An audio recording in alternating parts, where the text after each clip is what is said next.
Pernahkah kalian mencium bau yang aneh, manis, namun busuk, seperti bau bunga yang ditaburkan di atas tanah basah, bercampur dengan amis darah yang sudah mengering?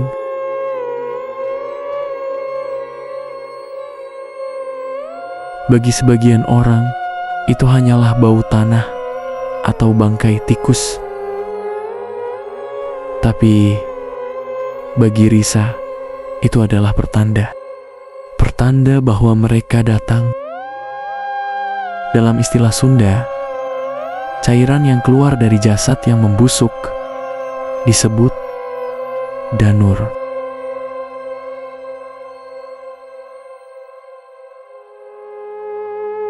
Selamat datang di Sesuai Cerita.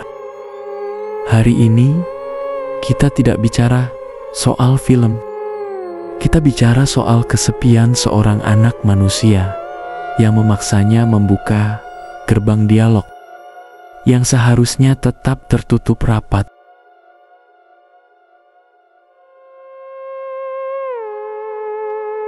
Cerita ini bermula dari rasa sepi.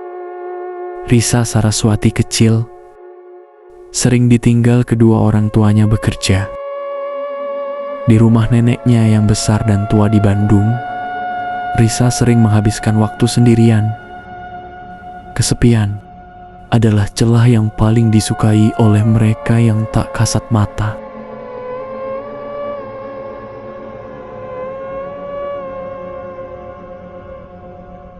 Suatu hari, Risa menemukan teman baru. Bukan 1, tapi 5. Peter, William, Hendrik, Hans, dan Johnson. Mereka anak-anak Belanda.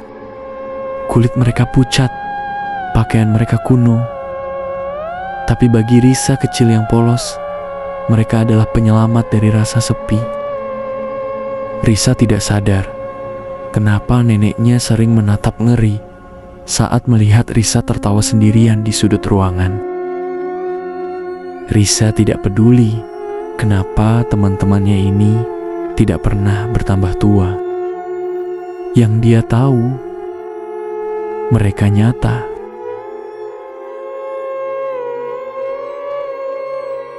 Tapi persahabatan beda dunia tidak pernah sesederhana itu. Ada harga yang harus dibayar.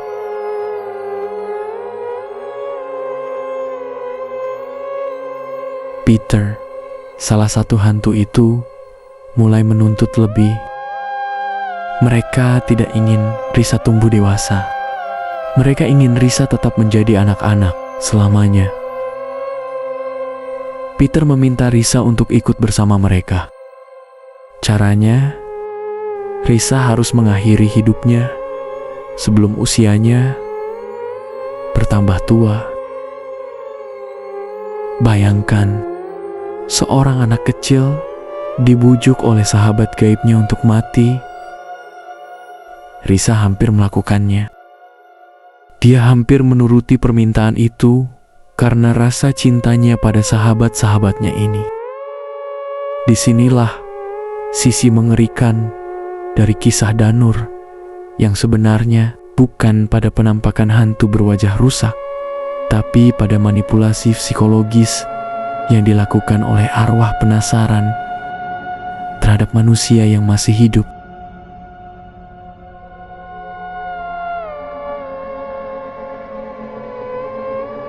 Ketika Risa mulai menyadari bahwa dunianya dan dunia mereka berbeda, konflik mulai terjadi. Dia mulai melihat wujud asli mereka. Mereka bukan anak-anak manis yang bersih. Mereka adalah korban pembantaian zaman penjajahan Jepang. Kepala yang terpisah dari badan, luka tembak, darah yang tak henti mengalir. Dan bukan hanya mereka. Risa juga bertemu Asih, sosok pengasuh yang jauh lebih gelap dan berbahaya. Asih bukan teman. Asih adalah mimpi buruk yang datang dari pohon besar di di dekat rumahnya. Sosok yang terobsesi pada anak kecil, dan Risa adalah target yang sempurna. Bau Danur itu semakin menyengat setiap kali Asih mendekat. Bau kematian yang pekat.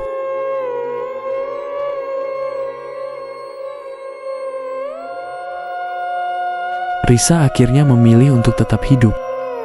Dia tumbuh dewasa, meski itu berarti dia dianggap mengkhianati janji persahabatannya dengan Peter dan kawan-kawannya. Tapi kemampuan itu tidak pernah hilang. Gerbang dialog itu sudah terbuka, dan Risa harus hidup berdampingan dengan mereka selamanya.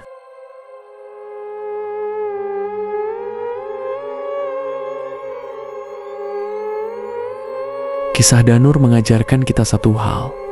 Terkadang, rasa sepi manusia lebih menakutkan daripada hantu itu sendiri. Karena rasa sepi bisa membuat kita mengundang hal-hal yang seharusnya tidak kita undang. Terima kasih sudah mendengarkan cerita malam ini. Jika kalian punya pengalaman serupa tentang teman tak kasat mata saat kecil, tulis di kolom komentar.